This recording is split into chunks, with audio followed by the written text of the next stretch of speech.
Hello, good morning students.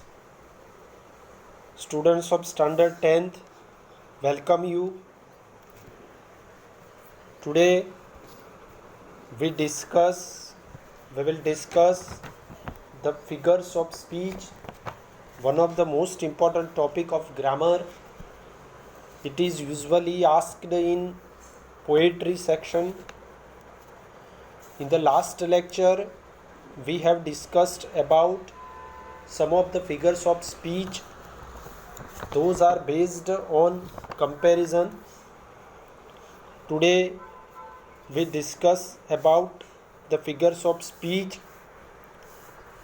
based on contrasting ideas, or we can call it opposite ideas. Let's begin with antithesis.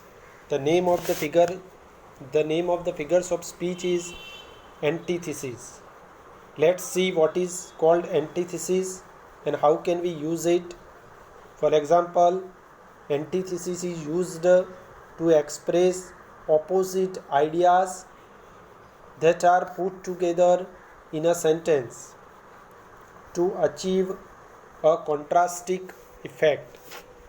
Contrasting effect लाने के लिए जब भी एक sentence में दो ऑपोजिट आइडियाज़ को रखे जाते हैं तो हम वहाँ पे एंटीथीसिस का यूज़ करते हैं.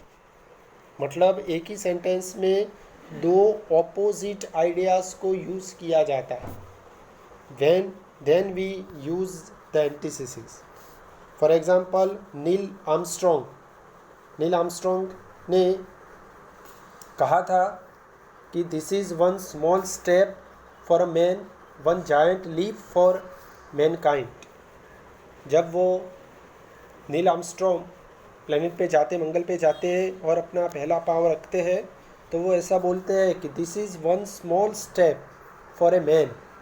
वैसे तो वहाँ पे पाँव रखना एक स्मॉल स्टेप है, लेकिन मैन काइंड के लिए वो कैसा था, जायंट लीप था.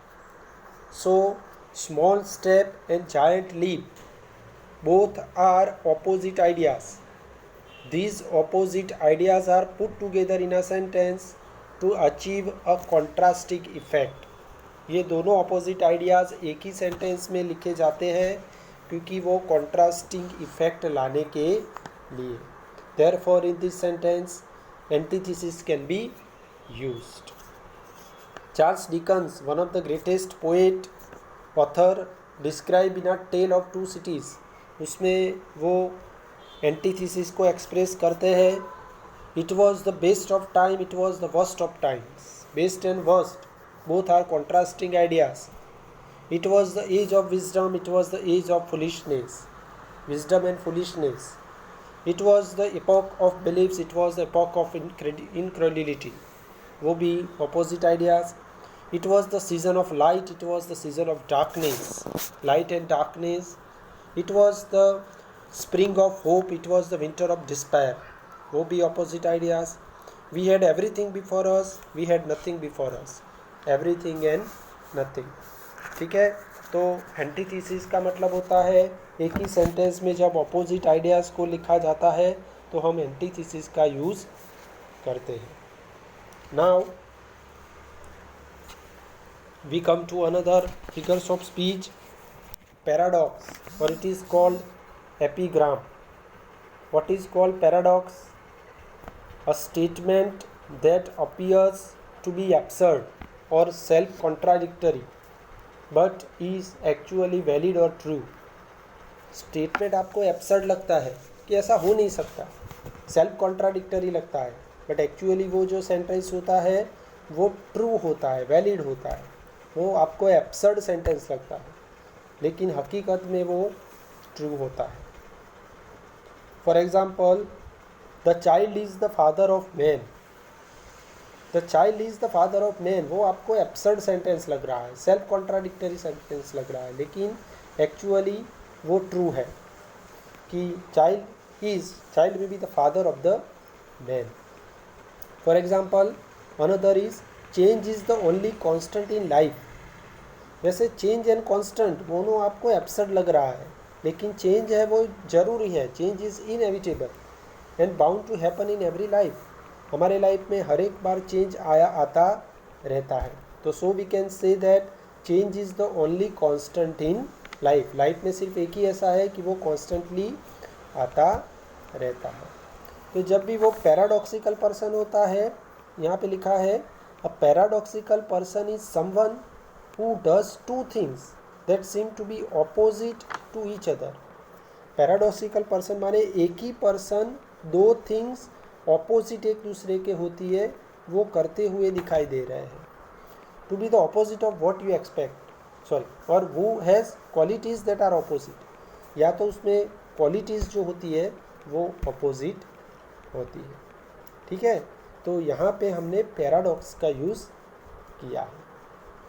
Now let's go further. Irony, irony का यूज़ किया है।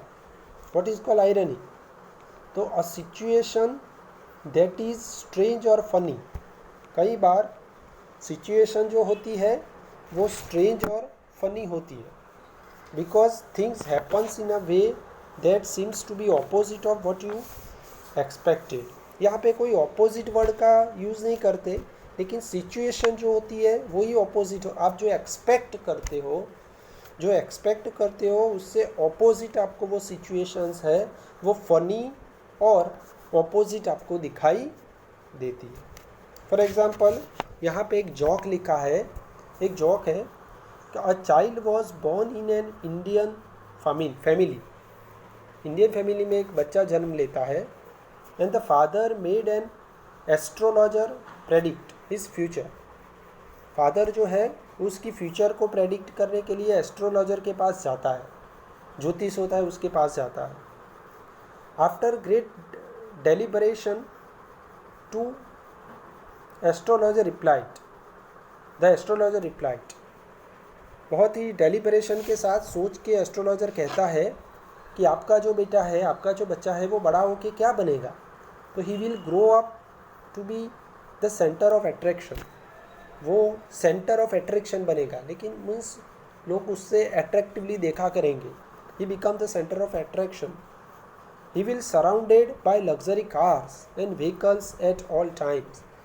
पूरी बार वो लग्जरियस कार्स और व्हीकल्स से घिरा हुआ दिखाई देगा। मीन्स उसके पास, उसके आजू बाजू बहुत ही लग्जरियस कार्स और व्हीकल्स होंगे। And will be guided light for another, और वो किसी को लाइट गाइड करेगा, मीन्स किसी को वो गाइड करेगा। तो हम सोचेंगे कि वो बहुत ही रीच पर्सन बनेगा, बहुत ही अट्रैक्टिव पर्सन बनेगा, बहुत ही फेमस पर्सन बनेगा, ऐसा प्रेडिक्शन सुन के हमें लगता है। But what we are expected, जो एक्सपेक्ट करते हैं उससे वो फनी और ऑपोजिट थिंग होती है। उसका कहने का मतलब ये है, यहाँ पे आयरनी का यूज़ किया है, कटाक्ष किया है। The irony predicted in the situation is that the child grew up. यहाँ पे क्या आयरनी बताई है कि चाइल्ड ग्रू अप करेगा and becomes a traffic police inspector. हकीकत में वो बच्चा बड़ा होके क्या बनेगा? ट्रैफिक पुलिस इंस्पेक्टर बनेगा। He will become a traffic police inspector. मतलब वो कार से गिरा होगा, सभी को गाइड करेगा, वो लग्जूरियस कार्स और उसके आजू बाजू वो गिरे होंगे, सेंटर ऑफ अट्रैक्शन बनेगा। तो ये जो है यहाँ पे आयरनी का यूज़ किया है। Second example is given here, the minister of law and justice gets arrested over a fake law degree. अभी देखो यहाँ पे आयरनी का यूज़ किया है। लॉ एंड जस्टिस के मिनिस्टर को क्यों अरेस्ट किया है? क्योंकि उसके पास नकली लॉ डिग्री थी। नकली लॉ डिग्री होने के कारण उसको अरेस्ट किया जाता है। Therefore here the situation is very funny, situation is very opposite. Okay, तो यहाँ पे आयरनी का यूज़ किया है। वर्बल आयरनी, कई बार वर्बल आयरनी का भी यूज़ किया जाता है। One uses words that mean the opposite of what one really thinks. कई बार कोई पर्सन सोचता है उससे ऑपोजिट वर्ड्स का यूज़ किया जाता है। For example, water everywhere and all the birds did shrink, water everywhere nor any drop of drink. यहाँ पे वर्बल आयरनी का यूज़ किया है। यहाँ दूसरा एग्जाम्पल दिया है कि या I love my job making clothes flat. I love my job making clothes flat. तो यहाँ पे भी वर्बल आयरनी का यूज़ किया है। आप जो सोच रहे हो उससे ऑपोजिट सिचुएशन यहाँ पे क्रिएट की गई है।